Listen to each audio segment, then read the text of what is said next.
Good morning, good afternoon, and good evening, everyone. Wherever this finds you today, I hope it finds you well. My name is Janet Hoder, and as Senior Communications Specialist with CGIAR, I'm pleased to welcome you to today's FAO Science and Innovation Forum side event, City Food and Climate Action, Science and Innovation for Sustainable Urban Food Systems. We're grateful to you for joining us, whether you are here with us live or watching the recording at a later time. For those of you who are here live, we are offering this session with simultaneous translation in English and Spanish. So if you go to the bottom of your screen, you'll see a globe icon where you can click on interpretation and select your preferred language. In low and middle income countries worldwide, cities are stepping up their policy commitments for food and climate, yet connections to research, innovation, and practical technical support are weak, which results in a lack of implementation. Today, we're going to take an in-depth look at different challenges facing urban residents, ranging from nutrition to health to water. We're not just here to talk about problems, however. We'll explore how science can support the development and deployment of innovations needed to ensure urban areas meet their climate and food system sustainability goals. It's a complex topic, to be sure, and we have some incredibly thoughtful voices representing a wide variety of stakeholder perspectives to explore this with us today. Before we get started, I have a few reminders for those of us here with us today. Please ensure your cameras are off and your microphones are muted for the duration of the program. We invite you to ask questions of our speakers and panelists using the chat function, and we'll draw on those during the discussion.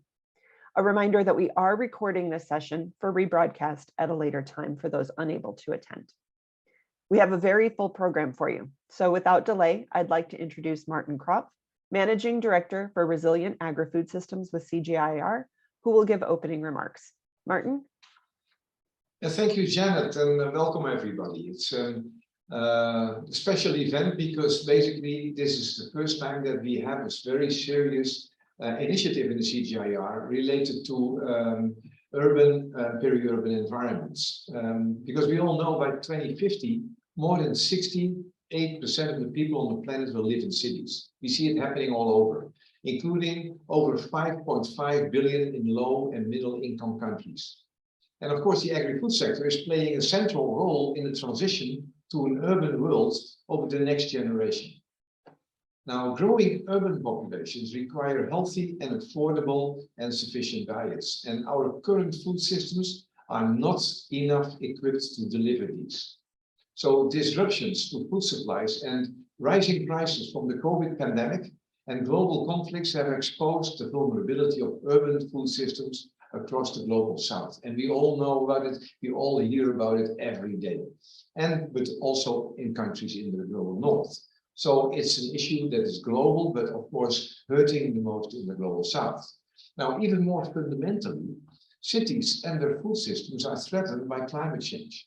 And at the same time, are some of the main drivers of greenhouse gas emissions. Extreme weather events, just put on your television and you see them, rising temperatures and sea levels jeopardize food security and livelihoods of the urban poor. While urban economies are responsible for more than 70% of global greenhouse gas emissions. Global food supply chains to urban markets and food waste and other urban organic waste are major contributors to the carbon footprint of cities. And there are options, people talk about it, we need to find real solutions here. While these challenges are daunting, we should also remember that cities and agriculture have co-evolved for the last 10,000 years. Agricultural innovations have enabled urbanization, and urban food demand has provided incentives for investments in science and innovation to further develop food production and food utilization. In other words, science and innovation have for a long time helped to address the food system challenges arising from the urbanization. Now, what is different today, however? Two things. At the policy level, as well as in research and planning, urban development and agriculture have become disconnected. Agricultural strategies pay little attention to the impact of urbanization on the resource base and socio-economic transformation, and urban development plans tend to be silent on the requirements of urban food systems in terms of infrastructure, of services, but also on policies. This disconnect results in increased risk for human and environmental and missed economic opportunities. We have reached planetary limits of resource use. As urbanization and agriculture further expand, they are in direct competition for land and water resources, calling for integrated approaches that help improve the design of cities as well as the sustainability of agriculture. Now, no organization or sector can tackle these challenges on their own. At the CGIAR, we are stepping up to play our part as a science-based organization, the largest global South research for impact for development organization in agri-food systems. That's why we have launched a research initiative on resilient cities through sustainable urban food systems earlier this year as part of our new research and innovation strategy. Several other initiatives are underway pursuing the same or related goals through public and private investments, policy and governance reform, and of course, civil society strengthening. And I want to point out here our close partnerships with FAO's Green Cities Initiative and the World Bank Food Group, as well as with our many national and local partners in the Global South.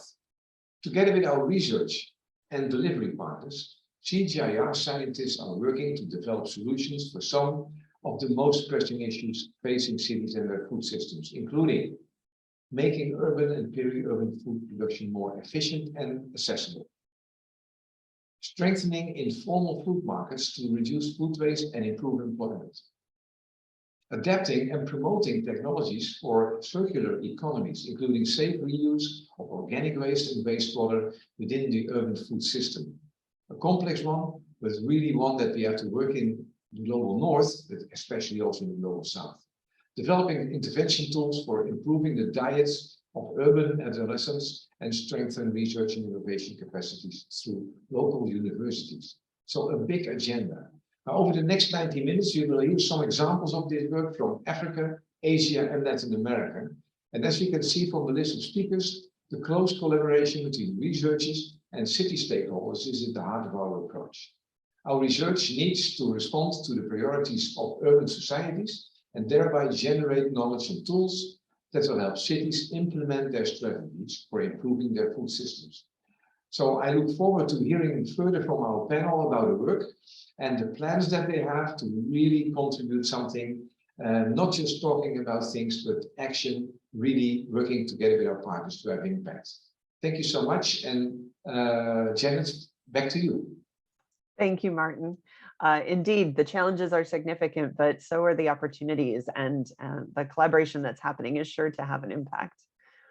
I'd now like to introduce Sylvia Alonso, Senior Scientist and Epidemiologist with the Animal and Human Health Program at the International Livestock Research Institute. Sylvia co-leads CGIAR's research initiative on resilient cities, which Martin was just mentioning. And she will set the scene for us on food systems and climate challenges facing urban areas in low and middle income countries. Sylvia, over to you.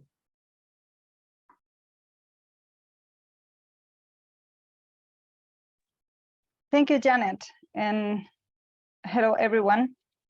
Yes, so I'm really glad to have been asked to a little bit kick the meeting off with my presentation. I call my presentation Cities, Food and Climate. So that's pretty much what I will be talking about. And when you ask people how they see the link between cities and climate, I think the images that come to mind are often to do with pollution, which is mostly related to industrial activities in cities, images of people flying in and out of airports and cities on business trips. But surprisingly, often food production, food distribution, food consumption, and the entire food system doesn't really come right away when one thinks on the links between cities and climate. That's very surprising. I actually wanted to give my presentation the title of a book that I have recently read, and it was published about 10 years ago, called Hungry City, How Food Shapes Our Lives.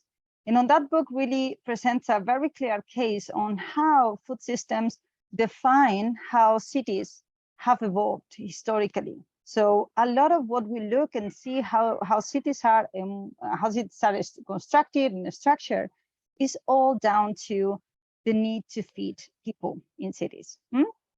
So I think with that, that's already obvious that considering that most of the food that we produced is currently being consumed in cities, that in the next few decades, probably everyone will be living in cities, considering the rhythm of which we are going today in terms of urbanization, and considering how agricultural production and agricultural activities in general contribute to climate.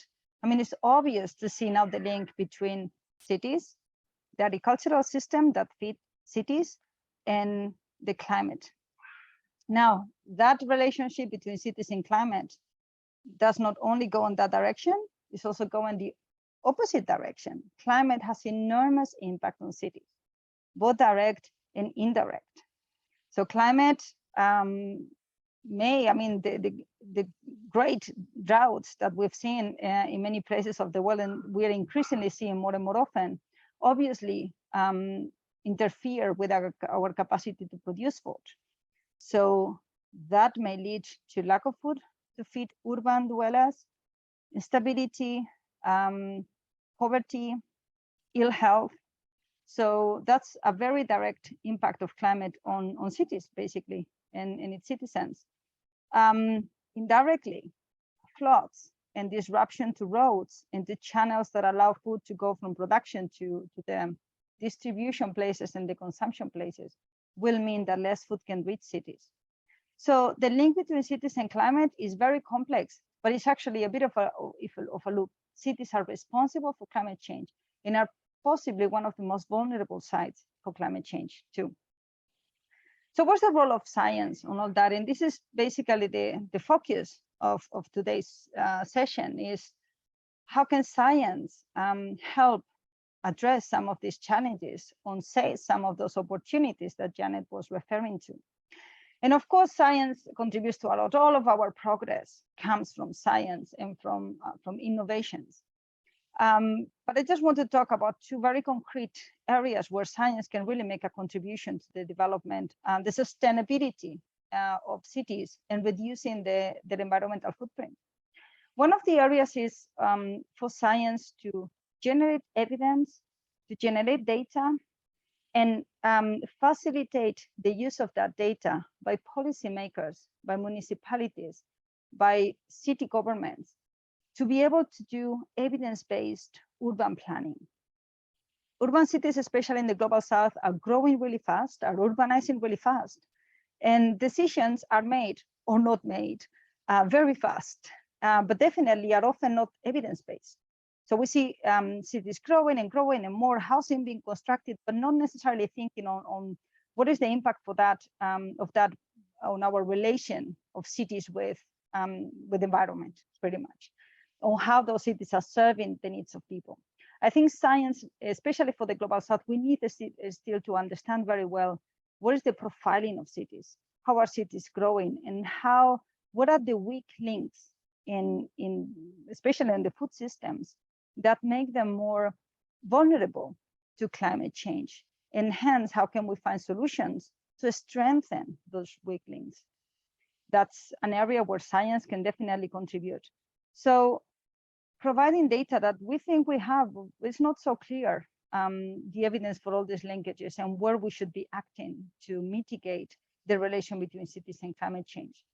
But also developing ways and user-friendly ways for policymakers to make use of that data.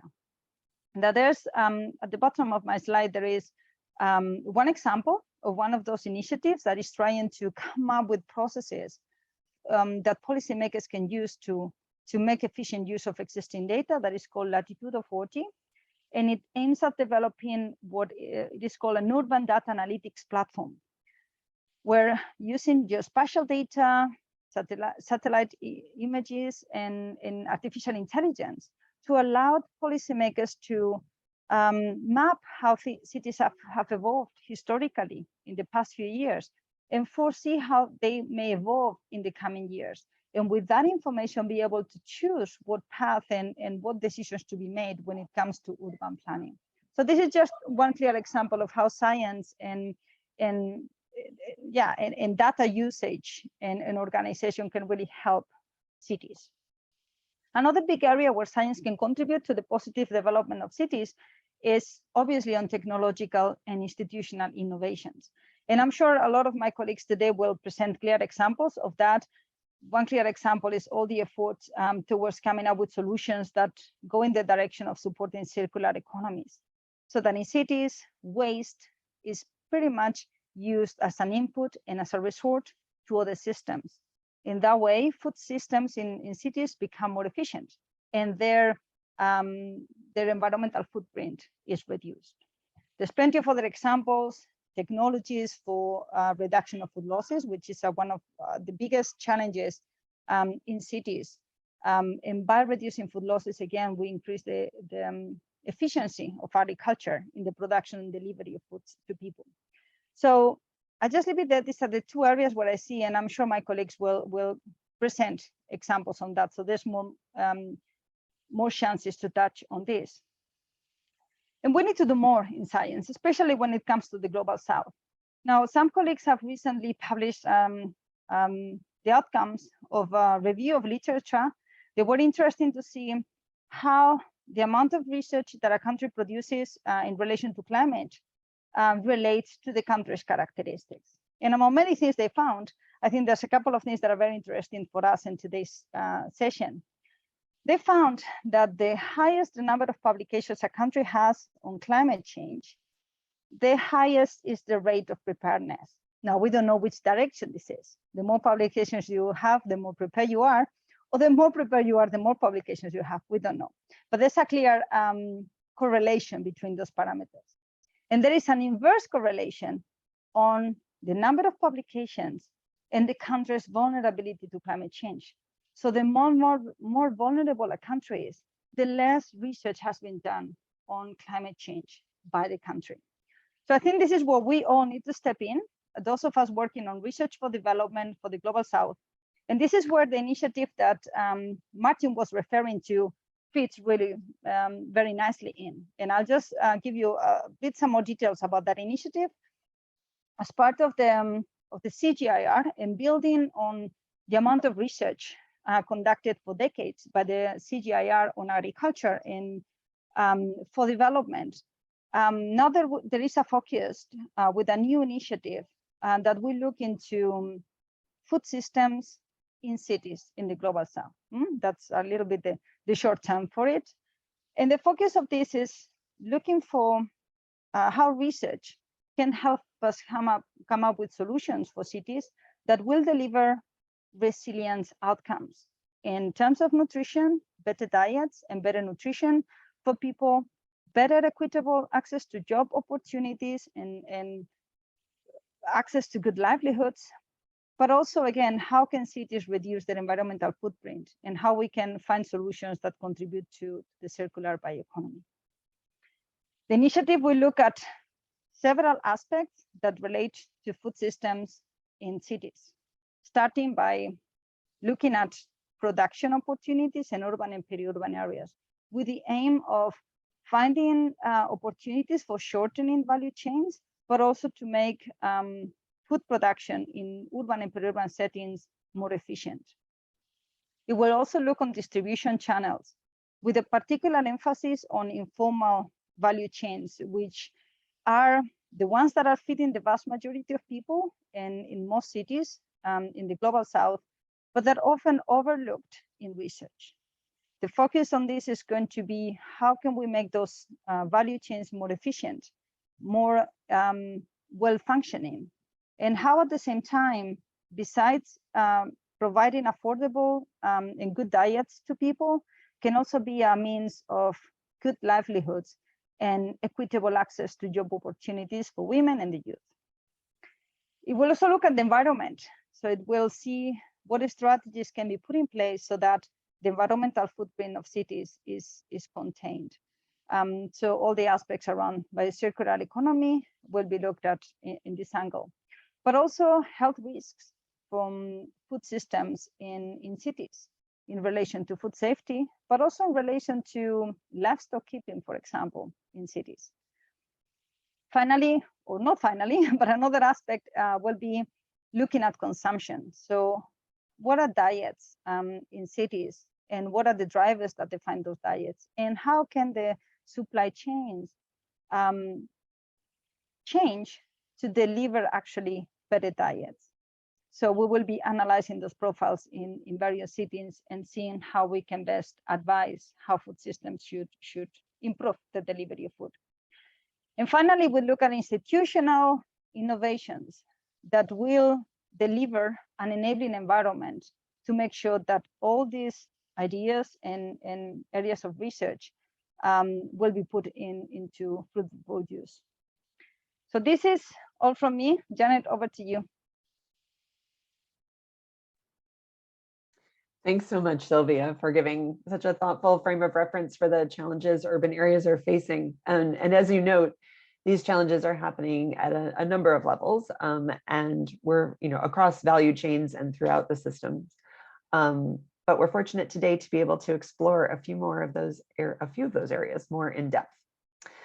So the first topic we'll explore is nutrition, and I'd like to invite Mercy Wambi, scientist in impact evaluation at the World Vegetable Center, to share some insights with us.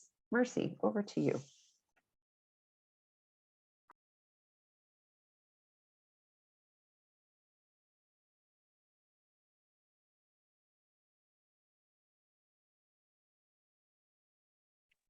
Yes, I hope my screen is visible. We can see it, thank you. Okay, thank you so much. Yeah, hello from Bangkok. My name is Mercy Mwambi, and thank you for inviting me and the World Vegetable Center to join this important session to talk about cities and nutrition. I'm going to present our study on the effect of COVID-19 on the cost and affordability of a healthy diet in Manila, the Philippines, and Bangkok in Thailand. So Manila and Bangkok are two mega cities we have in Southeast Asia. I will also highlight two other studies, one that looked at how healthy diets are affected by changes in food environments and food policy in Manila and Bangkok through the shock of COVID-19, and another study on an evaluation of the impact of home gardens.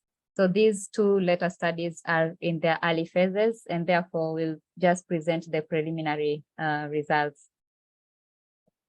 So last year, in 2021, yeah, we did a study to assess how COVID-19 pandemic has affected the costs and affordability of a healthy diet among urban households in Manila and Bangkok. The study used monthly data from retail markets across cities over a period of 10 years, from 2011 all the way to 2020.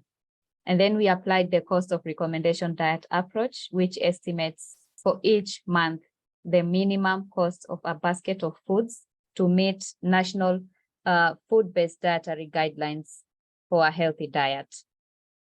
Now, quickly to take you through the major findings that we got is before the pandemic, so that is in 2019, the recommended diet costs around 0.62 per person per day in Bangkok, Thailand. But the cost was almost double that in Manila, the Philippines. Of these total costs, about 38 to 40% went to staples, and then 13 to 19% was the cost of vegetables. Comparing the per capita spending on food with the minimum costs of recommended diet, we found that in Bangkok, the average food budget, or rather the amount that was spent to buy food per person per day, was adequate to meet the minimum cost of recommended diets. But in Manila, the per capita spending was much less than what was required to meet the minimum cost of the minimum cost of recommended diet. So we went ahead to assess during the pandemic in 2020 how prices changed for different commodities. And we found that on average in Bangkok, there was a reduction on prices of some foods like fruits. But in Manila, the case was different. There was a price increase in vegetables and as well as fruits. Aside from that, we estimated the proportion of people that were affected by the pandemic using assumptions in the contraction of food budget of 15 to 20%. Nearly all households in Bangkok in principle could meet the minimum cost of recommended diet, but that is before the pandemic. And after the pandemic, we found that millions of people, about 1 to 2 million, were pushed to unaffordability. In the case of Manila, before the pandemic in 2019, already 40% of the people could not meet the minimum cost of recommended diet. And the situation worsened after the pandemic, increasing the percentages to about 44 to 55%. But it's good to note that there were some government relief payments that were offered in these two cities. And in Bangkok, the relief payments were able to actually meet to ensure that the households met the minimum cost of recommended diet. So after the relief, in taking care of relief payments, we found that most of the households were able to meet the minimum cost. But the situation was different in Manila. Even with the relief payments, still households were not able to meet the minimum cost of recommended diet. And these were up to about 6.8 million households. So generally, we also did one policy study, and we observed that the policies that were implemented during COVID focused on 3 areas: to keep food flowing, and then also policies to stimulate the economy, and other areas of social protection, including a provision of multiple cash grants to specific groups. Now, apart from that, we observed a renewed interest in urban food production during the COVID-19 pandemic. Many people tried gardening, and there were also many community-based and government-led initiatives to promote urban food production in cities like Manila and Bangkok. So as you can see in the photos here, all these are different initiatives in the case of Manila that were tried. So as part of Resilient Cities initiative, we contribute to these existing efforts of the government, especially in Manila. Already we've conducted a scoping study to understand the plan and implementation strategy of the government's urban farming project and the perceived impact.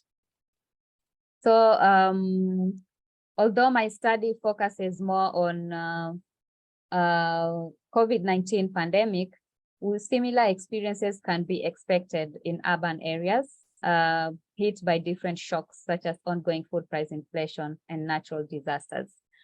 The big question is, how do we ensure that food, and especially that which is rich in micronutrients, is available and affordable to low-income city dwellers, even in times of crisis? So how do we improve the sustainability of urban food systems? Of course, research work is crucial, improvement in policies is needed, and other important issues such as provision of technical support and collaboration between different actors are also key. So thank you so much for your attention, and looking forward to other presentations.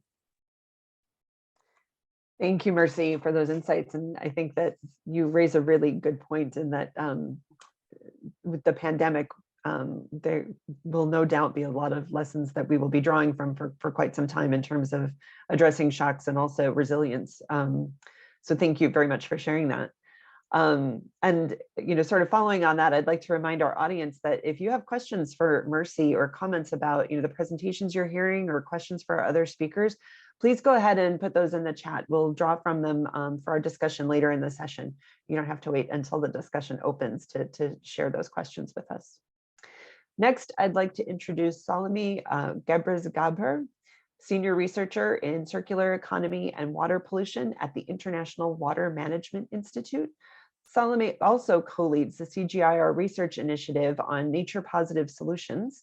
And I think that there's some really interesting correlation between that initiative and the Resilient Cities initiatives that we'll be looking forward to hearing more about. So Salome, I know you're here to talk with us about water-related challenges and opportunities for urban consumers. So I'm handing it over to you.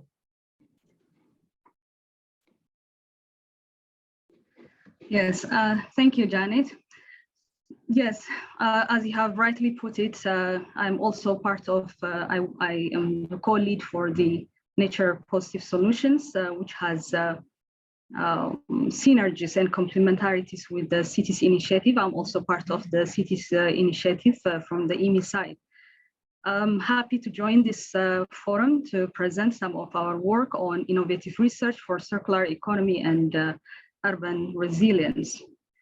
I think Sylvia has touched on cities, how cities are major consumers of food, and how urbanization is also changing the traditional flows of food and resources. Just to also continue on that discussion, with increasing population, the demand for water is growing across all sectors, which means water is key resource, and urban centers are also competing with the other sectors of the economy for this resource.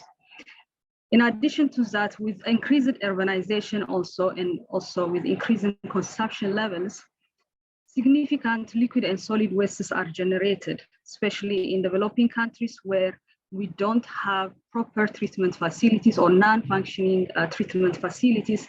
These wastes end up in open dumps and natural water bodies, having environmental and health challenges. Other aspect is also cities are becoming vast nutrient sinks. That is, rural areas are producing food, and this is also consumed in urban areas, and the waste generated is being dumped within the urban centers, which has nutrient values, so they are becoming also nutrient sinks. Another aspect is also the water pollution. The figures that you see here are very prevalent in cities of developing countries, because we don't have sufficient wastewater or solid management systems. Urban areas are becoming key sources of water pollution. But when you look at wastewater, it is only resource that increases in quantity with the consumption of water, or as the demand for water increases, or as consumption increases, as population increases. The only resource that increases is the wastewater. And it's only waste if we make it waste, but there are opportunities to create value from this resource. Then the question is, are there solutions, innovative solutions, whereby we could use this resource so that the freshwater and extraction of groundwater could be saved, and water pollution can also be addressed? The answer is yes. We do have different innovations through circular economy value creations. The figures that you see here is what we call as the ladder of value propositions related to wastewater treatment. So at the very least, wastewater treatment should address safe disposal of waste so that environmental health and public health are safeguarded. This is the minimum value proposition, but beyond that, we can also use wastewater for irrigation. We can also recover nutrient and energy and fish production through aquaculture, and even potable water can be recovered from wastewater. Therefore, this is to get the message across that there are opportunities for resource and cost recovery. Therefore, given the local context and given the financial and capital and also human resources we have, different value propositions can be created. Apologies, it's raining very heavily here, so I hope you'll be able to hear my voice because it's raining heavily. Apologies. Now, in terms of urban and urban agriculture, informal use of untreated wastewater is the most common way of reusing water for irrigation. And this is very prevalent in cities of developing countries where they use untreated wastewater for irrigation. And this has health implications or health risks. And at IMI, in collaboration with the FAO, we have been developing solutions or risk management approaches for the informal use of wastewater. This is through what we call as a multi-barrier approach from farm to fork to protect consumers of, for example, vegetable consumers.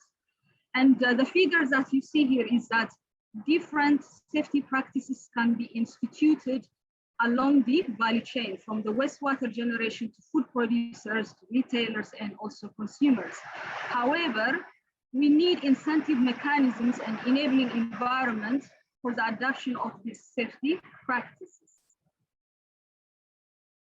But beyond irrigation, we do also have emerging models, innovative circular economy models. And this is one of the models, the SWAP model, or what we call as the intersectoral water exchange model. In this model, what is happening is that farmers can exchange their rights to use fresh water for agriculture with treated wastewater. So in this case, there is a need for incentives for farmers to forego their right to use fresh water in exchange for reliable wastewater quality. And we do have cases in Iran, Mexico, and Spain whereby a certain amount of wastewater, treated wastewater, is exchanged for fresh water. Now, in conclusion, water reuse or water reuse is a key pathway towards water security. Besides it, wastewater is increases in quantity with consumption.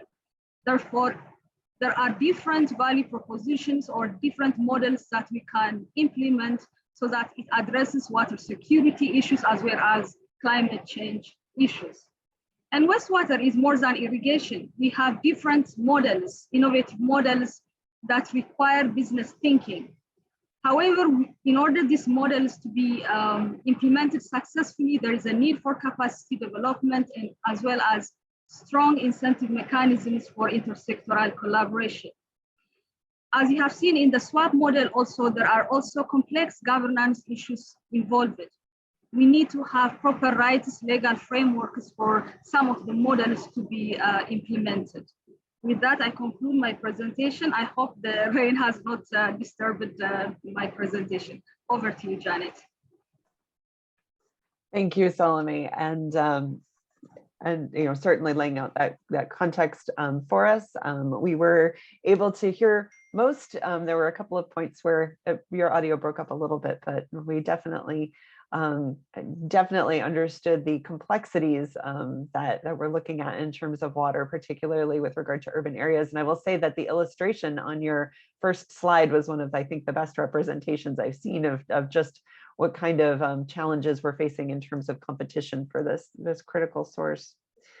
Our final in-depth presentation today is from Hung Nguyen, co-lead of the Animal and Human Health Program at the International Livestock Research Institute. Hung also leads the CGIAR research initiative on One Health, and I can't think of anyone better to share remarks on the unique health challenges urban consumers face and the connections to food systems and climate. So Hung, thank you so much for being here today, and over to you. Thank you very much, Janet. Good morning, good afternoon, good evening, everyone, wherever you are. And I also send a regard also to people who will watch our recording of the seminar today. So first of all, thank you very much, the team of Resilient City Initiative of CGIAR for inviting me to give a talk in this special event. And actually, from our One Health initiative of CGIAR, I see also a lot of connections to resilient cities in the urban food system context. And as Martin Kropp and Cynthia already mentioned, the challenge of the urban context with many people living there. We are facing also many challenges in terms of health, in particular in the urban environment, because all these conditions are favorable to develop the health issue in terms of, for example, infectious diseases, transmission, zoonotic disease, emergence and transmission among the urban community.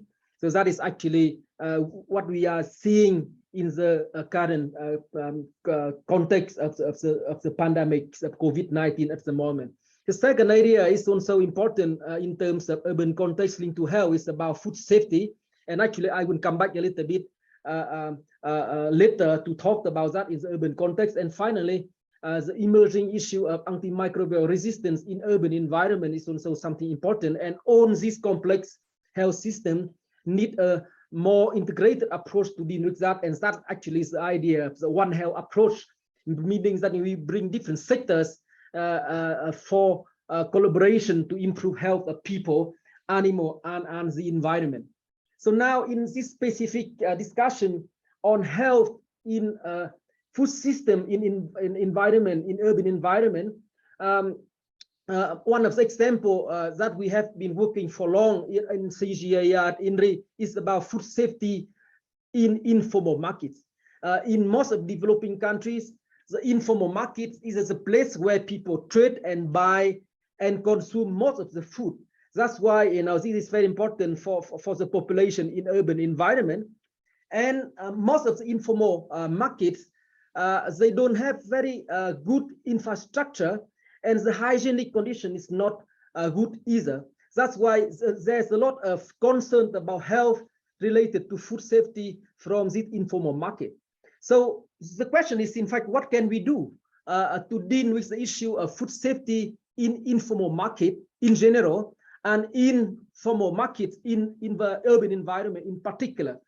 And actually, different research from CGIAR and partner for the last 15 years have developed an approach using the risk-based approach to deal with food safety in informal market. So the way that we work in this area is really to assess the risks that people face by consuming the contaminated food in different countries in the global south. And one of the highlights I want to say here, in most of the countries, we see that, we have a very high level of food contamination in terms of microbial contamination, for example, E. coli, Salmonella. We work in Vietnam and Cambodia. And when you go to the informal market, you sample pork or chicken, very often you see the prevalence of Salmonella in pork or chicken you bought from informal market is something between 30 to 60% of our samples contaminated with Salmonella. So that is very scary from a public health if people look at the level of contamination. So in risk assessment, we consider hazards. The hazard can be bacteria, virus, parasite. It can be also heavy metal, antibiotic residues, and all these things. So you see the problem there from the contamination level. But this level of contamination doesn't translate automatically to the risk of population. That's why we conducted some risk assessment, pooling different type of data to conduct risk assessment, and it shows also the risk for people who consume the contaminated food in informal market. This risk assessment show about 16 to 17% of Vietnamese population might have problem if they eat Salmonella contaminated pork. Pork is a very popular animal source food in Vietnam, the same for Cambodia, for example. So what can we do? What can we do in this context? So we need to manage this risk from informal market. From food safety perspective, we need to bring down the level of contamination, but also the level of risk for population. And for that, we came up with some kind of simple interventions to improve the food safety in informal market, but also along the value chain production from food safety perspective, for example, from the slaughterhouse, for example. I give here two examples of intervention to improve food safety. A slaughterhouse in Vietnam, for example, they often slaughter pigs or chicken on the floor, so the hygiene is not good. So our intervention was quite simple. We advised people to produce kind of metal grip about 20 centimeters high to separate the carcass from the floor to separate the carcass from the floor. And by these separations, we can bring down the level of contamination of bacteria. Very simple, not very expensive, about $100 per slaughterhouse, but it can help already improve the food safety. The second example was the intervention in informal market.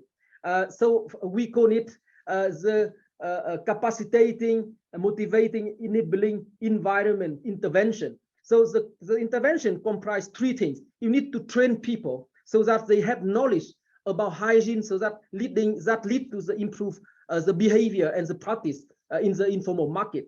For example, how to wash the hand, how to separate the meat from the cooked food to avoid cross-contamination, for example. So you train people and provide them the simple material and technology. You need to work with policymakers and all these managers to create an enabling environment, a good environment, so that people can comply with the interventions. And finally, all this intervention from the policy or from technology or training need to be created or need to be developed with different stakeholders, and keep in mind the incentive issue, incentive for people to comply and to practice it better, because they need to see the benefit and incentive from them to change.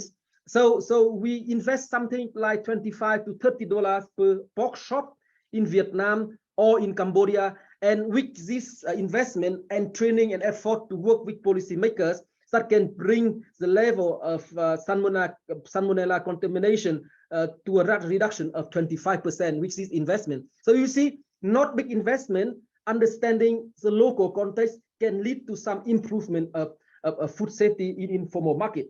So my take-home message is, in fact, in environment, when in urban environment, if you look from a food systems perspective, you have a lot of things linked to health. But today I talk only on food safety, but this can be equally applied for the area of infectious disease, zoonotic disease, or AMR. We need really to understand the context. You need to be able to address and assess the level of risk that people are facing, and finally come up with the intervention and proposal to improve the situation with incentive-based approach, and also to bring different stakeholders to work together. And this is really the topic we should discuss, how to bring different sectors to work together, how to bring this technology, but this technology need to be developed to adapt to the social context, and that need to be accepted by the population in this specific environment. So and that actually is the line align with the One Health concept that we are developing here. And I hope that this initiative can collaborate with the initiative Resilient Cities and other initiative to really improve the health aspect of urban population within the food system concept. Thank you.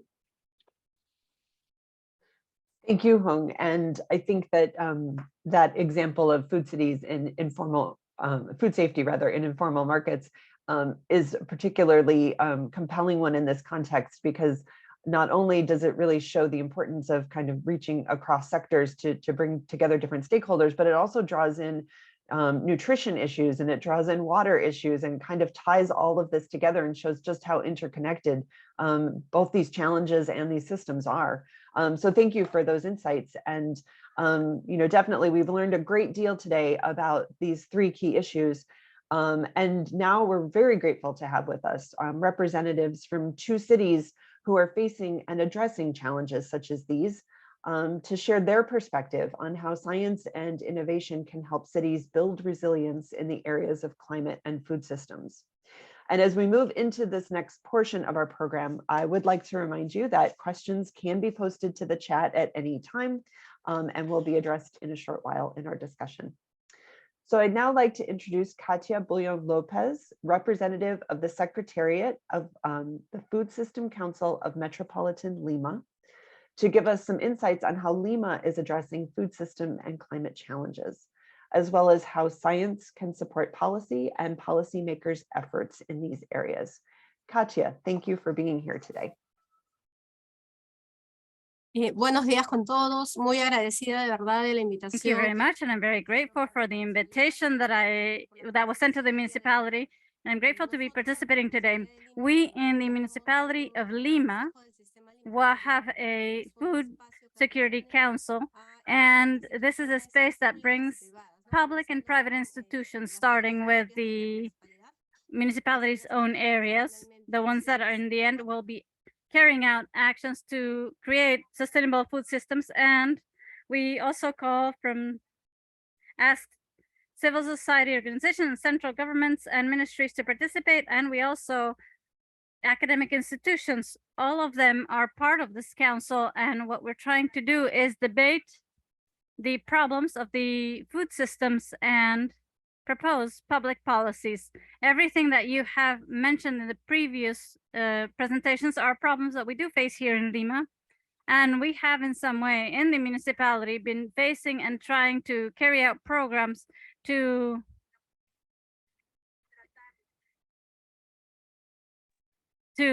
have a sustainable food system.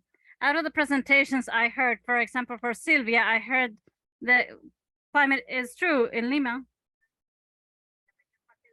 We have some difficulty because most of the food supply comes from the other regions in the country. And when there's a weather issue, sometimes roads are closed and population is left without food and there's scarcity. So in this sense, I think that what you mentioned is very important to have information.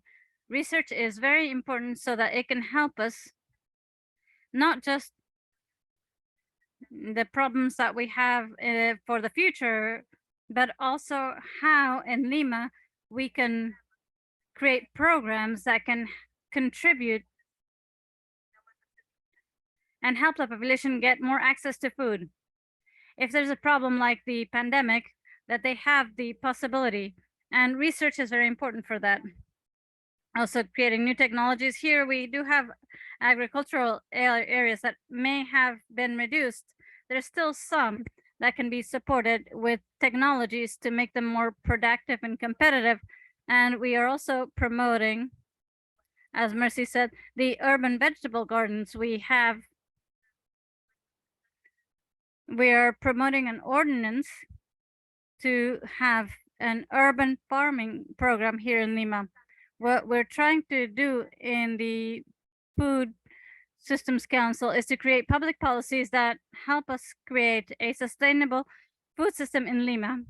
And to do this, we this year are proposing an ordinance for urban agriculture, an ordinance that makes it easy for the population and farmers to develop eco-ecological agro-fairs so that we can bring healthy foods closer to the population.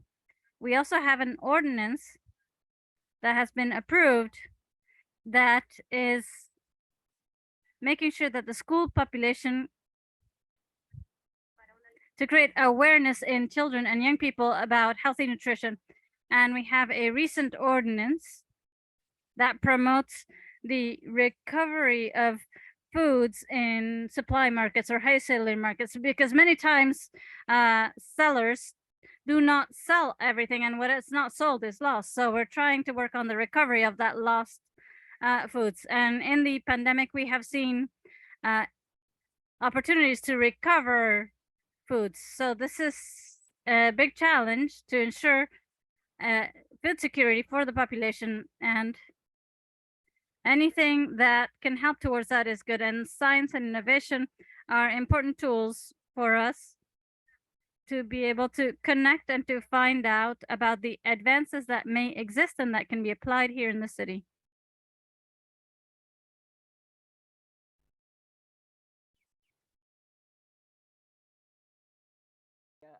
And those were, I think, some really interesting points in terms of thinking about, what where cities come in with, with addressing things such as awareness and education and logistical challenges, and then also, sort of more overarching food loss and waste, which becomes a challenge both for food systems and for climate. So thank you very much for sharing that with us. I look forward to, I think we'll probably dive more into those issues in the discussion. Next, I'd like to invite Patrick Murray, Agricultural Director with the Food System and Sector Programs in the Nairobi City County Government. Patrick, thank you for being here with us today, and we look forward to hearing your insights from Nairobi. Thank you and welcome. Good morning or good evening, everyone.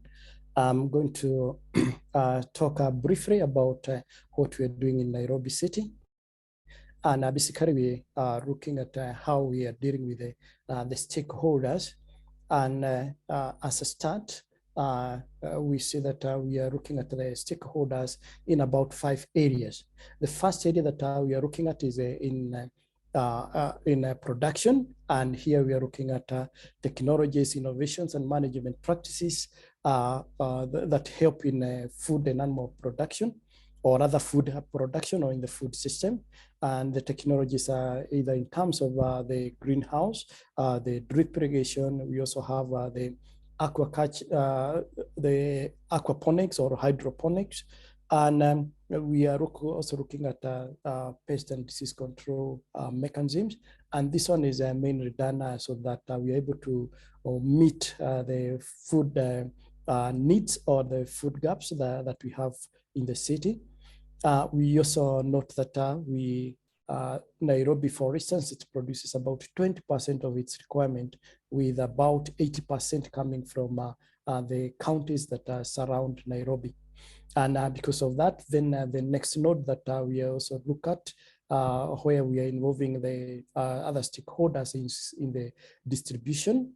And in distribution here, we are talking about a food movement from areas of production to Nairobi, where it's consumed.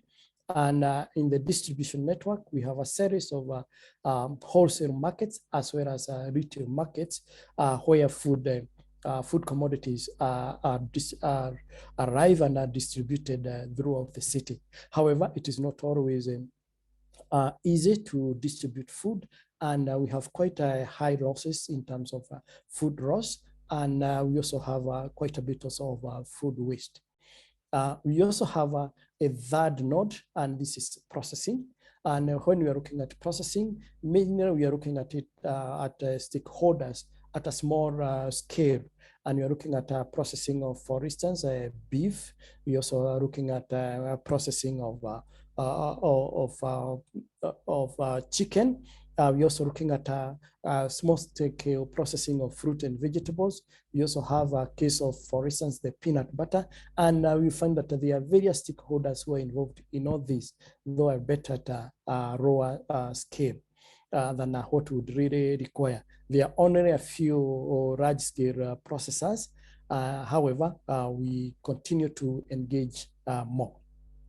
Then we also have the consumption node, and here we have various outlets. We are again within the city.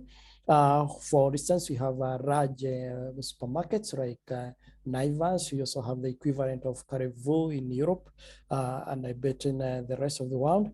And these are areas whereby the people in the city are able to access various fruits and vegetables and other food commodities for their consumption. And we are basically here in touch with these outlets. And we also note that the outlets also have some connections with the farmers or farmer groups or some companies or suppliers who bring to them the fresh fruits and vegetables. And therefore, but this one is at a company level. And you notice that this one goes a long way in helping meet the food gaps within the city. Then we also have an emerging fourth or rather fifth node, and this is the food waste management. And here we are having a number of organizations that are trying to come up, because basically we are trying to organize Nairobi in such a way that in every market we should be having a food waste processing unit. However, that is in the wrong shot. But for now, we are having a private or other pilot projects, like the Food and Agriculture Organization is having some pilot projects in one of the markets. And they're also in connection with that with a national NGO called Practical Action. And they have been training the youth to use the various food waste to products, or rather to use the waste as raw materials for products that are really needed in the market. For instance, we have the banana waste and so on that are made into compost. We also have some other waste that is also made into briquettes, and the briquettes are used as an energy source for cooking. We also find that products like potatoes, the waste potatoes, the ones that are bleached, they are also processed into making soap. We also have this other fruit that Kenyans really like, that is the avocado. And we find that it has a seed. And since it is used in such large volumes, we find that we have so much of this seed, and the seed can be processed, or rather, during the pilot, it was processed into to a form of firewood or an energy source. So these are some of the things that we are doing with the stakeholders in Nairobi. Probably the other thing that we're also dealing with the stakeholders is in the development of food system strategy, and FAO together with the C40, they were able to help Nairobi City County, I think for the last 4 years, from 2018 up to 2022. And now we have a current food system strategy. And with this strategy, the positive thing is that all stakeholders can come in and see what it is that is in the strategy for them, and then they can see how they can be comfortably embraced. However, we note that we have challenges, and my colleagues, Sylvia and Salome, they have already indicated the issue of water quality. It remains a challenge to us, and we are in touch with some stakeholders who would also help us in this way. So that's just a brief of what we are undergoing in Nairobi City. Thank you. Thank you, Patrick. And I think what was really interesting about that was the way you broke it down very much across the food system, the value chain, but also, really illustrating the system's approach and the way that the different parts of the system connect to one another. And also, the importance of innovation, which of course is one of the things we're all here to think about today. And so not only looking to shore up parts of the system that maybe we are more familiar with, but also innovating and expanding and evolving and drawing in new stakeholders. So those are really interesting insights that I'm looking forward to diving more into during our discussion. Thank you. And so now it's time for that discussion. So I'm going to invite all of our speakers to turn their cameras back on and bring them back for a chance to kind of dive into a little bit of what we've heard. And from there, we'll go into the questions from you, our audience. So please keep posting those in the chat. But I'm going to start our discussion by asking each of our panelists for their thoughts on the same question. And I'll ask you to keep your answers brief so that we can hear from everyone. But the question is, what did you hear today that really struck you about the challenges cities are facing? So something that really jumped out at you in one of the presentations, or a theme that we heard. What have you heard today that really struck you about the challenges cities are facing? And Sylvia, if I could ask you to answer this question first. Yeah, sure. So yeah, it's something that I heard, but also that I saw. So as I was looking at the presentations that people have put together, and I was looking at the pictures, what came to my mind is that is a little bit the image we have of cities and how agriculture fits in cities, or food system fits in cities. For those of us having worked on agriculture for so many years, our imaginary around agriculture is very much green fields and farmers working and the rest. But I mean, when it comes to cities, and Patrick and Katya has shown that very well, cities are also a different type of environment, and they have very fast growing and developing businesses. And I was recently in Nairobi, and it's growing and it's modern. And so I think for those of us having worked in agriculture, especially researchers, I think we need to actualize a little bit our image of how agriculture and food systems fit in cities, and take on the challenge as to how our research is going to engage with these fast evolving and dynamic processes in cities that go beyond production of food, but is complex and is inserting in a very dynamic and evolving modern kind of city processes. So yeah, it's just something that we need to perhaps work a bit better on, or think through a bit better as scientists. Thank you. Thank you, Sylvia. And Salome, if I could come to you next with the same question, what did you hear today that really struck you?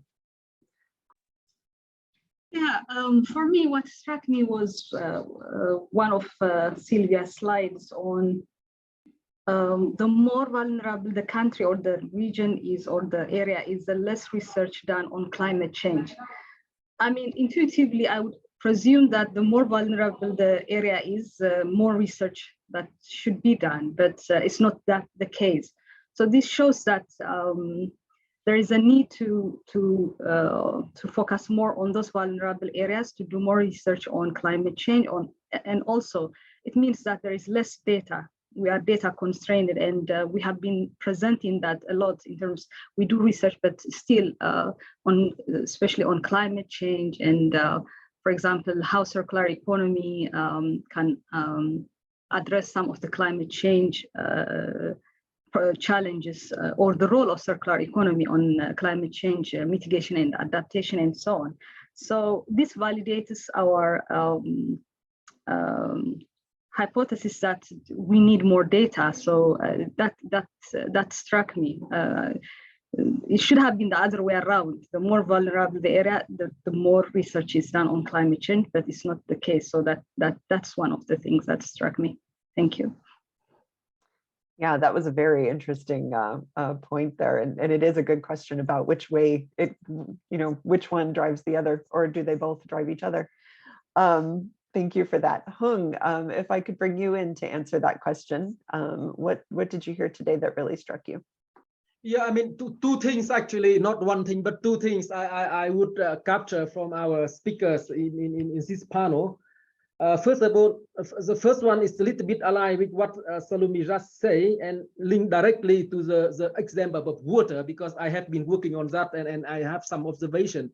You know, this is the challenge of research. We do research, we publish, we have a lot of data, and we know where's the risk, but we move very slowly to the intervention and in terms of proposal, the solution. And even when you propose a solution, who would take up on this thing to scale in water environment, for example, and most of the problem of water treatment in developing countries is very limited, and that is go more on the public investment side. The poor people cannot really afford to treat wastewater. So I think that there's the gap of the government invest in terms of public investment to treat wastewater in the cities. And the second point, and I try to be short, Jeanette, is about, I really like the intervention of our colleague from the cities, in particular, Patrick.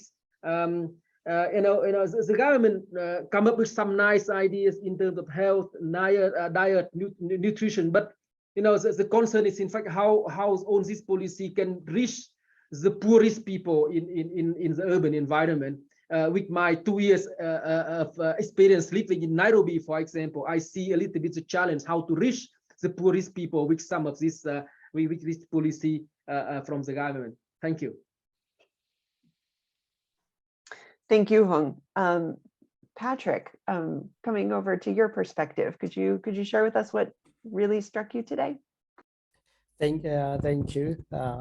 I really appreciate what Salome went through, especially about the water issue. And I'll probably combine that with what Sylvia and also Hung have said about Nairobi. It's like most of us have passed through Nairobi at one time or the other. But I want to unpackage that one a bit. Now, what we are doing in Nairobi is that we also having challenges with water. And what we are doing is that we are trying to engage with the technology as well as innovations. And here we are looking at technologies that are using rainwater. And for instance, in drip irrigation, we also have cone gardens. We also have hydroponics. We also have wick gardens.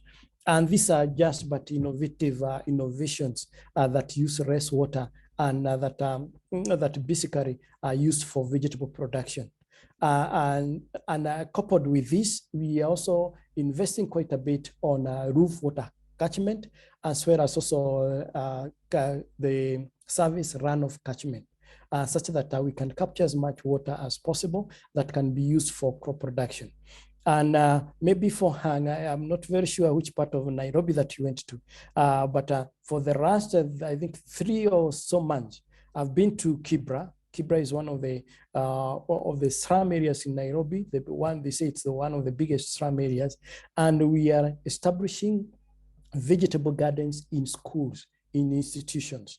We also have put up some fish ponds in there is a number of primary schools that are now having some fish ponds, and the fish is integrated into the food that the pupils are taking at least once or twice every month because of the volumes that are involved. So those ones are the specific things that that we are trying to do and to reach the very vulnerable parts of the city. Back to you, Janet. Thank you, Patrick. Mercy, if I can come to you next to hear what caught your attention today. Yeah, so a few issues that came across to be sort of the main challenges that I saw. One that was talked about by Sylvia about the need for evidence-based decision making. And this is something that we have seen. Like we need to understand how are these projects being designed, how are they being implemented, are they really having any impact, especially in the urban areas? And when you talk about urban gardening, then yeah, we need to ask ourselves, are the people that are targeted, the beneficiaries, really benefiting from this? Are these commodities out there? Are they able to increase their consumption? Are they able to get additional income out of this? So we need to do more, to generate platforms, or rather maybe apps or what that can be used to capture all this information. And this is an important issue, especially now with the pandemic and with all that, we cannot rely more on manual data. So what are the ways that we can improve this kind of data collection so that we have enough evidence going forward? And then the issue of water scarcity that has been mentioned also by Solomi. Yeah, so thinking about it in urban settings, it's a bit of a challenge. How do we ensure that water is available for people without creating conflict of interest? For instance, maybe the households want water more for domestic use and not for other issues like farming and urban gardening. I keep talking about urban gardening because that's what we do most. So how do we ensure that we balance the interests of all these stakeholders involved in these issues? And lastly, of course, there's Katia and Patrick have emphasized on the aspects of food waste. I believe that by promoting production of food in the cities, it's a way of enabling people to appreciate what it takes to bring food on the table. If people understand the amount of time it takes, the amount of energy, the amount of monitoring that is involved, the amount of costs, then we can probably change how people utilize this food, and we expect to have less losses out of that. So yeah, that is what I can say for now. Thank you, and back to you, Janet. Thank you. And yes, I think that this issue of food loss and waste is one that has definitely come up throughout. So that is definitely a good one to hear about. Katia, can I ask you what caught your attention today? Bueno, en mi caso, in my case, what Mercy said about the value, the cost for a healthy diet and how it has been affected by the pandemic. In Lima, we've had a lot of problems with the vulnerable areas because they didn't have access to food or even getting to look for it because of movement restrictions, and that led to some opportunities. For example, the common kitchens, neighborhood associations for creating kitchens to feed the neighbors, and they were looking for the resources, and also the urban gardens. And I think this is something that has happened in many countries. And the other thing was the markets, the contamination, the pollution, and the bad handling that you have in the markets that is not adequate. This is something that we also have here. And this is one of the problems that we want to address in this council, modernizing the markets, not just talking about infrastructure, but also the preparation of the consumers and sellers so that we have a better cycle in people who are selling. We allow producers to go into the markets, and that consumers have more education about what food they should be consuming and how they can buy it. No, those are really good points. And I think also the pandemic, your point about that and, how that kind of brings to light accessibility challenges and then also how that impacts the markets. I mean, that's certainly something I think, like I said, we'll be drawing lessons from for a long time. Sorry, I don't hear Jeanette. Oh. I don't know, it's only for me. I'm not muted. I don't know if, can others hear me all right? We can hear you, Janet. Okay, okay, good. Here you were. Okay. So when we come to now that we've come to our second question, I'm going to divide things up a little bit. And then first I'm going to ask our three scientists to consider the remarks that they've heard from your fellow researchers, but also from our city stakeholders. Let's think about how cross-sectoral collaborations can be improved for better sustainable food systems outcomes. So thinking about, we've heard a lot about cross-sectoral issues and impacts. So what kinds of innovations or research, how can we improve those cross-sectoral collaborations? And Salome, could I come to you first for your thoughts on that? Yeah, sure. Thank you, Janet. I think for cross-sectoral collaboration, which we always promote in developing and designing our solutions, I'm specifically talking, for example, on circular economy solutions.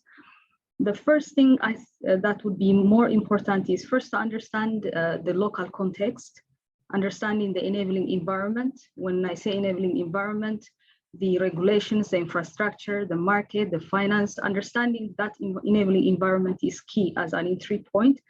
And when we are designing solutions, it has to be a participatory approach whereby we co-design or co-create solutions together with key stakeholders, which are national and local partners. For example, Katia has presented, they have a council which includes both private and public sector, ensuring sustainable food system. For example, this platform can be used as an entry point to get the local context in terms of what are the challenges, what are the priorities for that local context. And based on that, solutions can be co-developed in partnership with key stakeholders. That is how I see it. There are also other factors that we should consider. For example, models that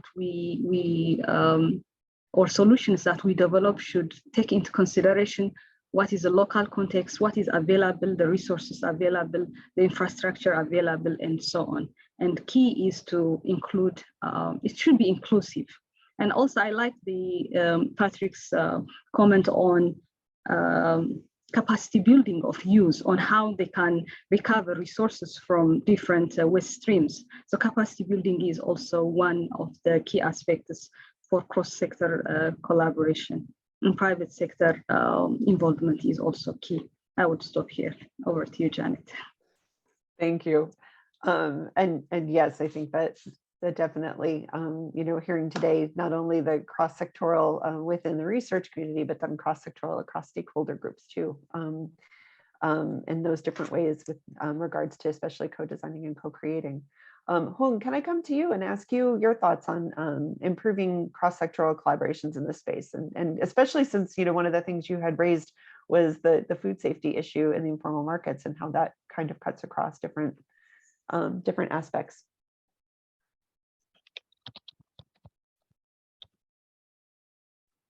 Oh, okay. I'm going to put the question for Hung in the chat, but Mercy, can I come to you in the meantime and ask you your thoughts on cross-sectoral? Yes. What I would think of is, the food system in urban areas or in the cities is a whole chain of activities happening from production all the way to transportation, to marketing, to consumption. And we have the policy environment, we have the government involved. So we need all these diverse stakeholders to be on board and have a constructive dialogue about these issues, how to address them. but most importantly, also to have kind of shared goals and inspirations so that all, everyone, and especially the policies that are being developed, they support the initiatives of different stakeholders. If it's, the researchers or people doing the intervention, then they need, and the environment should be conducive for all these activities to take place. Another important thing is to ensure that also we strive as much as possible to have a win-win solution for all the participants, the stakeholders involved in these issues. Yeah, thank you. Thank you. And Hung, I think we have your audio back.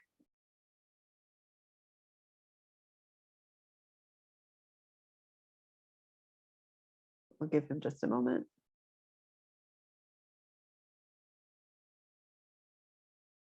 Oh, Janet, I suppose that you asked me the question. Can you hear me? we can hear you. Me? Yes. Okay. Yes, we So can. by some, yes, yeah, now I can hear you. But I understood that you asked me the question, the same question as previous speakers about intersectoral collaboration. I mean, as I mentioned from the beginning, I work on One Health, and one of the key principles of One Health is really to promote the intersectoral collaboration, to work on the specific topics, in particular what we call the transdisciplinary aspect or question lies the food systems.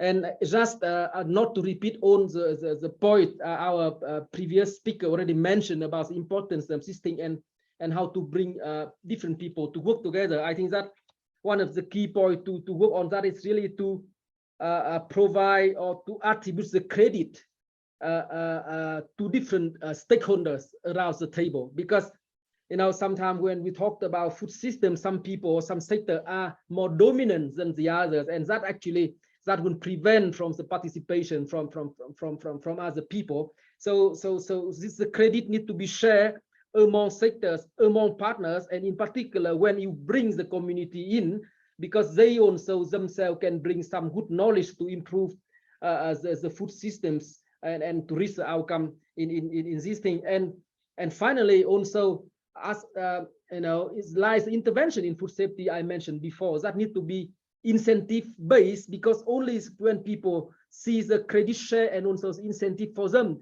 that actually they can actually change their behavior and get engaged and become an active member around the table to talk or to develop activities and intervention for sustainable food systems and to reach the good outcome.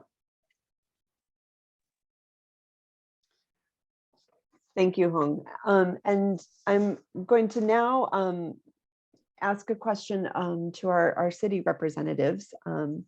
Patrick and Katya, we've been able through the course of this conversation to bring together different perspectives. And we talked a lot about how research can help inform policies, as you're thinking through your city's needs. So in terms of thinking about how your city approaches sustainable food systems and climate adaptation or reducing impacts of climate adaptation, what is it, how do you think that the science community can draw on lessons from you in those regards? What lessons, have you learned from urban planning, from city engagement and policies that might be useful to helping inform the research agenda here? And let me see if I can start with Patrick.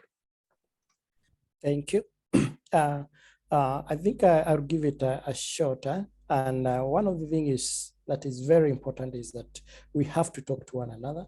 And this we're already doing so that we see what is working in Lima, what is working in Nairobi, what is working in Bangkok. And in that way, we learn from one another. Then it's so important to see to it that we do the things that will actually work for our communities. The other thing that we see, and this one I experienced it 2 weeks ago, we had the Nairobi International Trade Fair, whereby various technologies are brought together You see how, for instance, on the food and agriculture, we had some food production technologies. And we had this effect that we had one of the groups that was dealing with food waste that actually was showcasing how they have waste and how they process it and the products they have, more or less a kind of a policy. And then the governor came to see the stand, and the youths there, we had trained like about 100 youths, and we had about 20 of them doing the demonstration. And he was so impressed with them. And he said that he's going to increase funding for that particular thing. So basically what I'm just saying is that you can bring decision makers to see what it is that is happening on the ground, and in that way also influence in which funding can be made available for that. And sure enough, the next day here, the governor brought the deputy president to the stand. And again, they repeated the same. So you see, it's that feasibility that you see on the ground that also makes a difference. Then the last bit that I'll add is that in Kenya, or in our country, we have the national government and we have 47 county governments, and they are in different layers. So here we're also saying that the national government, we can have some vertical integration, and we can have the national government also supporting the county government in its endeavor to have the food system working. Thank you. Thank you, Patrick. And that is really interesting, not only, to hear just sort of that very direct example of how, really making the research visible and the programs visible can benefit. But also, I will say, youth is something that we've heard a number of times today, and sort of the innovative and unique approaches that are happening there, and how we might be able to build on those too. So Katia, I'm going to come over to you with the same question. Sí, bueno, yo considero que para que la investigación también, I consider that for research to be is in line with what we really need in the field, or the population really needs, the one who should benefit from this information that is created or the technology that is developed to improve some process in the food system, it should go hand in hand, or it should have a lot of participation of the end users, the ones who we're trying to benefit. We've seen cases, knowing about the problem of a place or knowing the data or the statistics, sometimes you get proposals. I want to do something with agriculture, but when you go to the field and you see that the farmers, what they really want is something else, for example, how to make better use of water, or how to decontaminate the water that they have, because in the case of Lima, the valleys are contaminated. Those who are trying to produce ecologically are concerned about the water quality. So I think research always has to work hand in hand with the final or the end users, because they're the ones who are going to use that research, and so that you also get the data that they would need, and we as local governments would be able to create those projects or look for the supports and actions and turn them into actions that can really impact them. Many times, I don't know if it happens in other countries, but many times the a veces se ven reacios a cuando viene algún tipo de project institución. beneficiaries are not very positive when there's an institution or that is coming to do a project, and they always think that they're coming with proposals, but proposals that don't address their needs. That's why I think that we as local governments, so that we can address their needs, it would help if research focuses on the things that they feel are urgent, and with that, we work on those other points that we as local government detect that are important, but maybe the beneficiaries are not do not know that it's important. Thank you, Katia. That's a very interesting point in connecting things back to the beneficiaries and sort of ensuring that everyone is sort of part of the conversation. So I'd like to open up to some of the questions now that have been coming through in the chat, but actually the first one that I have builds on the points I think both that Patrick and Katia were both making, and that's related to strategies to ensure research results are usable and being used by local governments, knowing that resources are scarce. So Sylvia, if I could maybe ask you this first, thinking about interactions with local policymakers and stakeholder groups, in your experience, could you share strategies where, there have been successes in terms of connecting, results to policies and kind of getting things, ensuring uptake? Mhm. Well, I think the clearest answer is being given right now by CGIAR. So I think the key to governments wanting to take up on outputs and findings from research is that the research is answering relevant questions to the users. And it goes back to also what Hung mentioned about incentives, right? So if there is an incentive for use, the incentive is because whatever solution you are bringing responds to an immediate need. So I think that's the first and foremost for scientists to direct the attention into what are the real needs of various beneficiaries. I think that's one. Second is that we have to understand, especially when it comes to cities, is that maybe the answer is not in research for certain of the questions. So I think we also need to be humble enough to realize that maybe science is not the most efficient way to answer certain immediate needs that the food system may have in cities, and private sector and other sort of innovation hubs may actually be better placed. So I think also we need to acknowledge that. And third, I think we also need policymakers and local governments to feel confident to reach out to scientists and to those that generate research with their questions. We need them to help us phrase research questions, because I think that is the dialogue that Patrick was talking about is happening, but I think it needs to happen more and more explicitly. Policymakers need to reach out to science organizations to say, well, we need help on this, and we would like you to help us answer those questions. So I think those are the three keys to making sure that the ultimate research is ultimately used. Thank you, Sylvia. And Mercy, maybe I'll ask you to come in on this as well.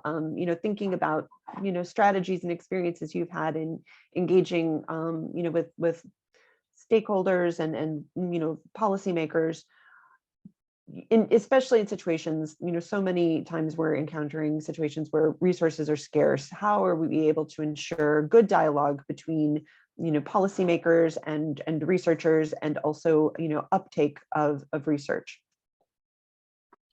Yes, that's a very important question, Janet. And I would beef up what my friends have said or add some comments on that. I mean, the first thing is the expectations of different stakeholders.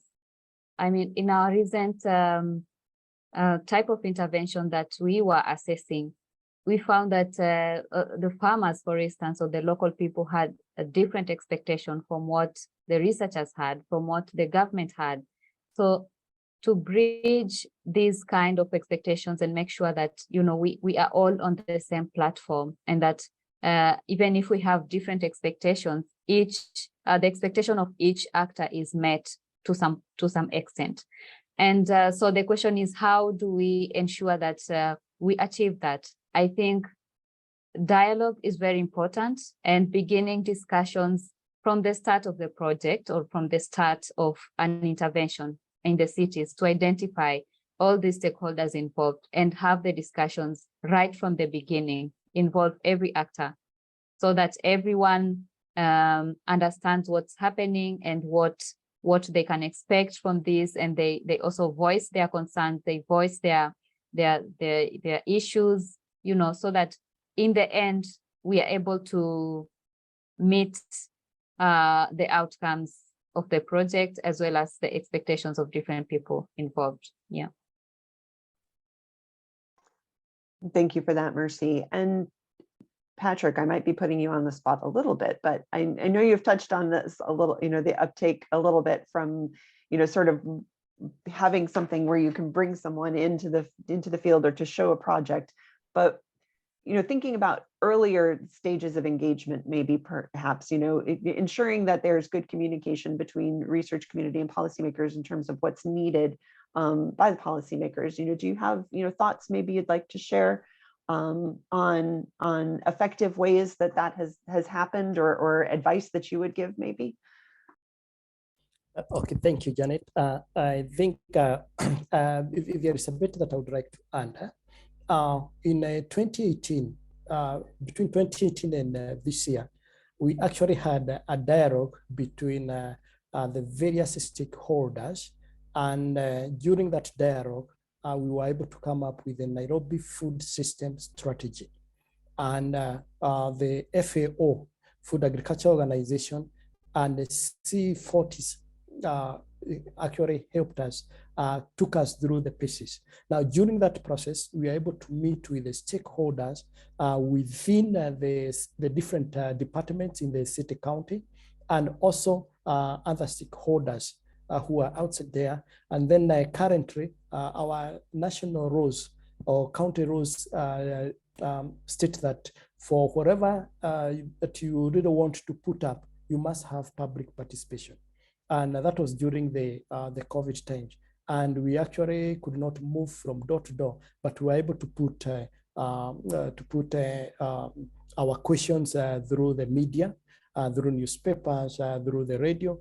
And in that way, we were able now to influence on how to come up with the strategy. And now this strategy now clearly spells out what it is about production, what it is about distribution, what it is about processing, and what it is about the consumer awareness that is on the consumption. And it also clearly says that we have food loss and waste along the various points, or rather along the various nodes, and how that can be done. And it's like you are now inviting other stakeholders to see where it is that they are good at. So if you are good at advocacy, then you can come in that node. If you are good at production, you come in at that point. If you have technologies that use less water, that are more responsive, that help to produce food that is of higher quality, that reduces on or that addresses food safety issues, then you're able to come on board. The other thing is, for instance, and Hanga literally put this one on the right, that there are those vulnerable groups within the city. There are those groups that are food insecure, that we also have a way in which we can be able to reach out to them. And of course, there would be challenges along the way, but that one is now for the coordination by what we refer to as a steering committee. Again, when the strategy was made, it also created some institutions. And there were some institutions that were created for the national level, for the county level, and what we also refer to as FRAG, the Food Liaison Advisory Group. And this one is a stakeholder-led, and they simply kind of bringing in ideas that probably would not come from government, but occasionally they are able to say that we as private sector think that in the food system, this ABCD can be done. So they are kind of infusing new ideas into the food system, or even the administration, or simply put, on the governance side of it. So we are having that dialogue, and this one has evolved, as Sylvia, I think, had rightly said, about dialogues, and now we're also talking about food labs. And literally last week we had the Kenya Food Lab, and we're trying to see how is it that the food is being produced, how do we get it to Nairobi, and how do the consumers get it? Thank you. Thank you, Patrick. And Katya, I'd like to ask you if you could share maybe some lessons on how, researchers and policymakers can work well together to ensure research results are used. Sí, yo creo que es un acercamiento de ambas partes, ¿no? I think, yes, both parts have to get together. The local government interested in addressing the problems that exist in the city should knock on the doors, not just for academia, but other research centers, to see what they are doing regarding the issue. And on the other hand, academia and research centers, given that they are in projects or developing projects, can also knock on the doors of local governments so that they can send the information of what they're doing and the way to connect. Recently, we had the experience of participating in a forum in a university, and there I learned about the research that they were doing in artisanal fishing that we address. And we didn't know about this. This was research that was finished, and it lacked resources to make it more powerful. And this could have been an intervention that could be used here in metropolitan Lima. But if we do not participate, for example, we didn't know about this. So I think there should be some way to get both parts together. It also depends on the interest that the local government has at that time, because given that you change, not everyone has the will. So academia could, and research centers could push this forward. Now, there could also be a way to have a platform coming from the local government where we can get information about the different research that is being done that could be related to local government, that could be, in the end, useful to generate public policies, programs, and actions. Right now, we are working with one of the universities that belong to the council, and they're creating a platform for the food system. So in that platform, we want to connect the research that is being done by different institutions in Lima and nationally that can be duplicated in Lima and then used as baseline information, and that the institutions also have to be willing to make the information available for public use and use from the local governments. That's all. Thank you for that. We had a question come in the chat that I'd like to turn over to Salome. It was addressed to you in specific, drawing on the water presentation you gave. And that question is, transferring fresh water used in agriculture to urban areas. Farmers face a problem in treating water for human consumption. And so, just getting into a little bit about what solutions might exist for farmers, or what opportunities might there be in this area? I think that the question, to my understanding, is on the water exchange model that I presented, whereby farmers can forego their right to use fresh water in exchange for treated wastewater for agriculture. And so the question is a little bit confusing in terms of this wastewater, this treated wastewater is purely for agricultural purposes, not for human consumption. So when city utilities are in the middle as agents to bring together the farmers on one side and the urban center on the other side to do the water swapping, the idea is farmers would be interested in treated wastewater because it has also nutrient value. In addition to that, it will address the water security issue and climate change issues. Therefore, I would like the person who has posed this question that the treated wastewater that is swapped with fresh water is not for human consumption. It is for farmers to use it for agricultural purposes. But if your question is if there are wastewater resources within their area, what treatments are there? Normally, it shouldn't be for human consumption. That's not what we are promoting. It should be for agriculture, and it should be used safely. Even for agriculture, there are risks, health risks, if the wastewater is not properly treated. But there are low-cost options for treating wastewater, such as we are even promoting urban agriculture or kitchen gardens using gray water from households, and there are some low technologies which can be used, such as biochar or even filter or other mechanical. I'm not a technical person, but I know that there are some low-cost options to treat wastewater. But just to get the point across, that treated wastewater is for agriculture and that it should be used safely, but not for human consumption. Great, thank you for that. And I have one more question before we go to our wrap up. I'm going to pass this one to Hung. We've heard a little bit today about, impacts and lessons learned from COVID-19 on nutrition and markets. I was just wondering if maybe you could share some additional thoughts on lessons researchers and policymakers might be able to draw specifically related to the urban context from the pandemic going forward. Thank you, Janet. Can you hear me? Yes. Okay, great.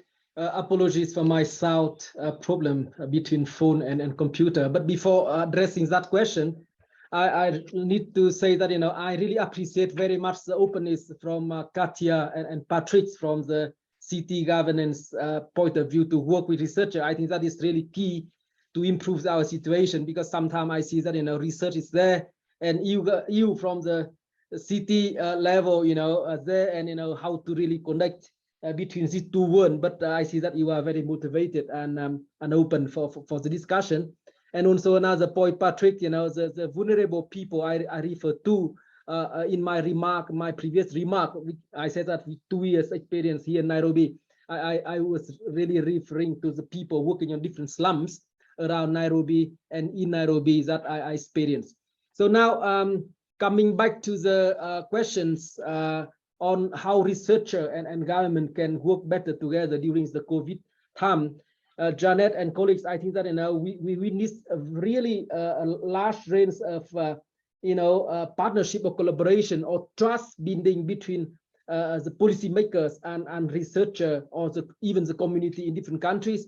As being coming from Vietnam during the pandemics, I really see how compliance, the community and researcher work nicely with the policymakers from the beginning of the pandemics. And I came here in Nairobi in the middle of the pandemic. I see also how different contexts matters very much on this relationship between researcher and policymakers. But I can talk only from my experience research side.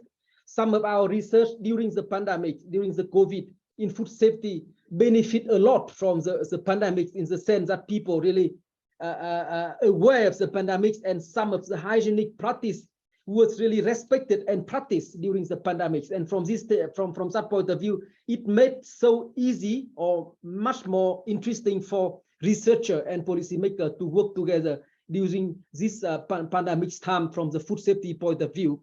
However, I understand that from a broader perspective, a food system in urban context, that was something challenging during this pandemic. And I believe that some of these contributions already show how challenging we face during this time. But the bottom line at the end, from my point of view, either or not in the COVID time or not, I think the interaction between researcher and policymakers are key.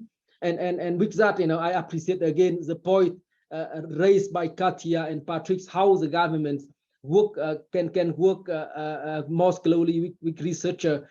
And also I see one of the questions pop up in the chat from Simon. I don't know if it has been addressed during my sound problem of the Zoom, that you see the priority in allocating the resource is also important regarding the relationship between researcher and policymakers, because policymakers should and must believe or trust in some of the data produced by researcher in the exercise of allocating resource.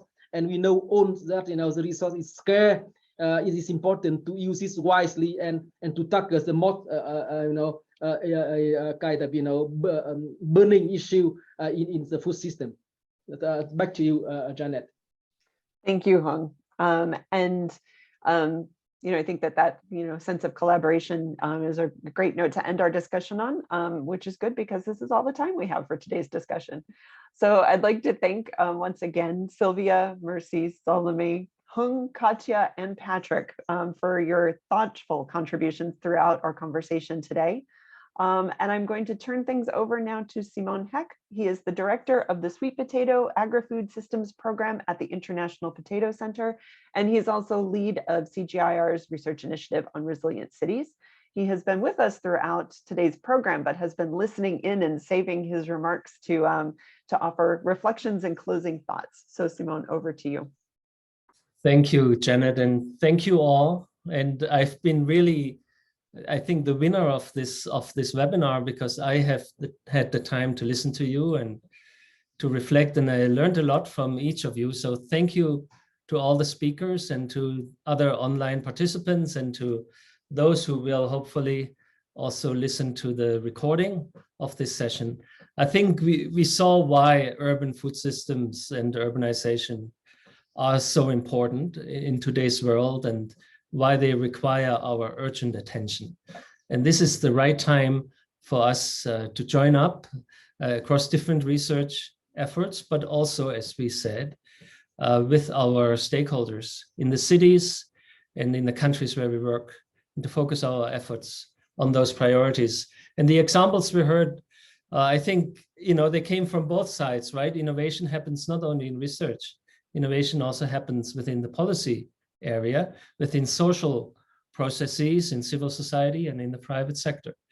And science lends its own contributions to that in terms of knowledge, in terms of technologies, in terms of tools for monitoring and evaluating what's happening with the food systems in the cities.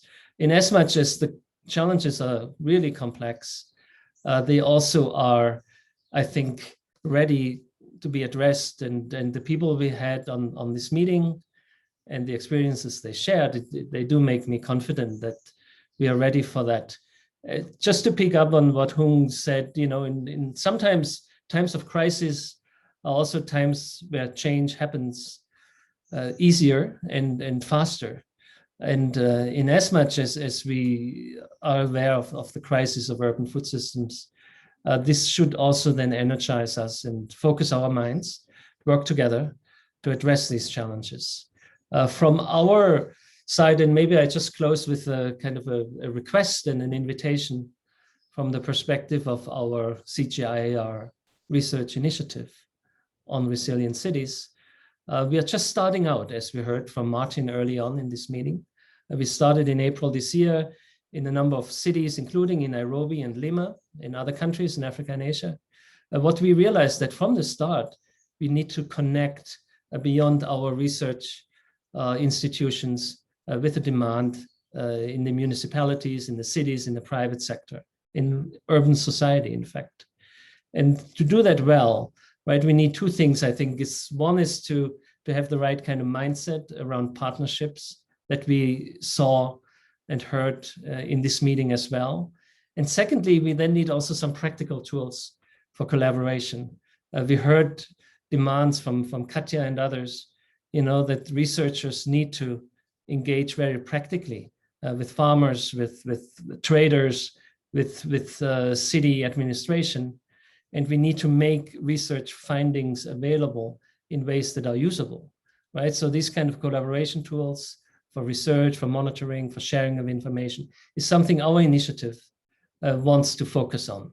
And we want to build the capacity, not just of our academic colleagues, but also of researchers, of knowledge partners throughout urban society and urban economy. There's much more there than in many rural areas where we are used to working with agricultural research institutes. In the urban sector, in the urban environment, there are other sectors we want to engage with. In the health sector, we heard examples of that. Environmental sector, urban planning and infrastructure development, in the energy sector, etc. All that's very knowledge intensive, and as researchers, I think we need to team up and then enable our stakeholders in government, in private sector, and in civil society to use our research findings. So we will continue to reach out to you as we roll out our initiative. And we will invite you to participate in face-to-face meetings. Fortunately, that's possible again, and we'll have one coming up in Nairobi very shortly. I just had the fortune to meet Katja in Lima 2 weeks ago, and we will do that in other countries as well. And then as we make available findings from our research, we make sure you have access to that, and we will appreciate your feedback. So many thanks again to all of you. Back to you, Janet. Thank you, Simone. And thank you once again to all of our speakers for their rich insights and ideas, and also to everyone who joined us for today's conversation or for watching the recording. And we really appreciate your contributions to creating such a rich and inspiring discussion. As Simone said, we look forward to further conversations and to working with you all moving forward. And thank you again for being part of our conversation today. Wishing you a great rest of your day. Bye-bye. Thank you. Thank you, everyone. Ciao. Thank you, everyone. Thank you.